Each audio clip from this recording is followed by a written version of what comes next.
Hello, I'm going to read you a story about a boy called Alex and a dinosaur. A Boy Wants a Dinosaur by Satoshi Kitamura and Hayo and Oram.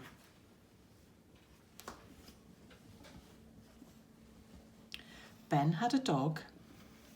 Alice had 2 snails. Alex wanted a dinosaur. He lay on his bed and sobbed and cried. "But I want a dinosaur," he sobbed. "A dinosaur is what I want."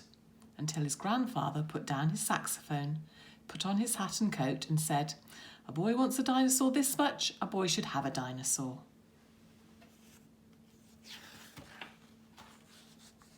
And took him to the dino's store. The dino's store was big and glassy. It took up most of Ginkgo Street. For someone who wanted a dinosaur, it was certainly the place to be.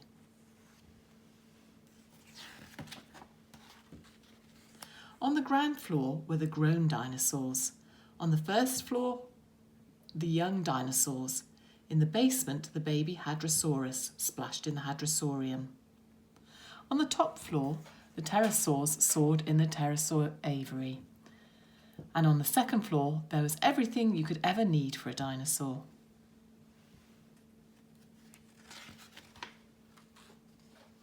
First, Alex thought he wanted a triceratops. Then he thought he wanted a fabrasaur. Then, just as he'd almost decided on a diplodocus, he saw the Massospondylus. And the Massospondylus saw him and came over and rolled on his back and rolled its eyes and licked Alex's hand. "I'll call him Fred," said Alex. "But she's a girl," said his grandfather, reading the sign. "A girl who eats anything, meat and plants." "Then I'll call her the one who eats everything, but Fred for short," said Alex, and they ordered what she would need, put on her collar and lead, and set off for home. When they got home, Alex could not wait to see Fred eat. 2 bags of fossils soaked in all the milk in the fridge, 1 drum of dried club moss tree, 3 sacks of pine needles, the washing, the neighbour's marrows, and a bite out of the next door but one's cat. "Alex," said his mother, "this is really too much." But Alex would not listen. "Not for a dinosaur," he said. "For a dinosaur, it's only a snack." And he dashed upstairs, ran a steaming hot bath, added some instant marsh powder, and put Fred in for a good long soak. "Alex," called his father, coming in from work, "a marsh in the house is quite unhealthy." "Not for a dinosaur," Alex replied crossly. "For a dinosaur is perfectly natural."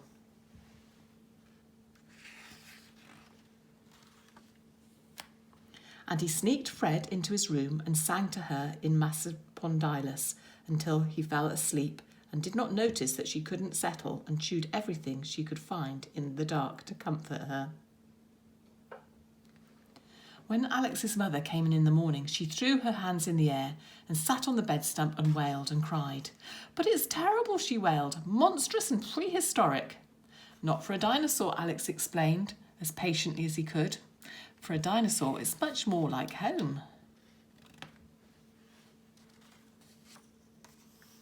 And he dressed and put on Fred's collar and lead and set off for school. On the way, Fred spotted a lorry turning a corner and bounded into the road and lashed out. The lorry driver was furious. "Do you mind?" he yelled. "This is my company's best lorry." "Not to my dinosaur," Alex yelled back, losing his temper.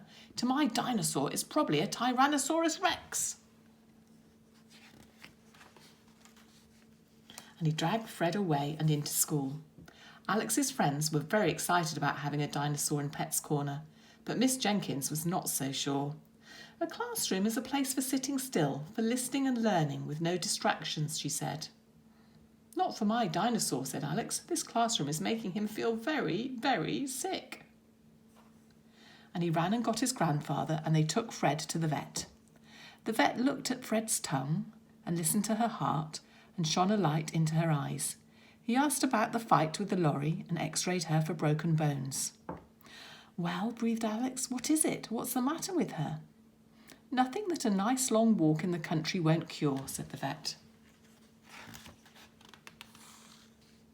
And there amongst the fields of sheep and barns of hay, Fred perked up. She gambolled and lolloped, lumbered and strode, and would not stop until they reached the other side of a thick pine forest.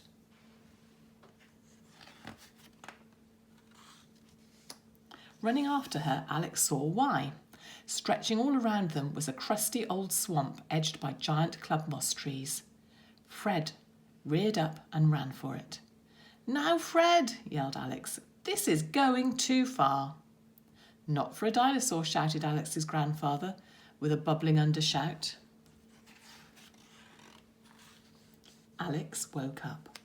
For a while he lay in his unchewed bed, under his unchewed bedclothes, and thought about his dreams of a dinosaur.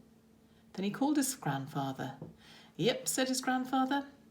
"When we get a pet, I think we should get..." "A rabbit," said his grandfather. There he is. "Exactly," said Alex, "and we won't call her Fred either," he sighed. The end.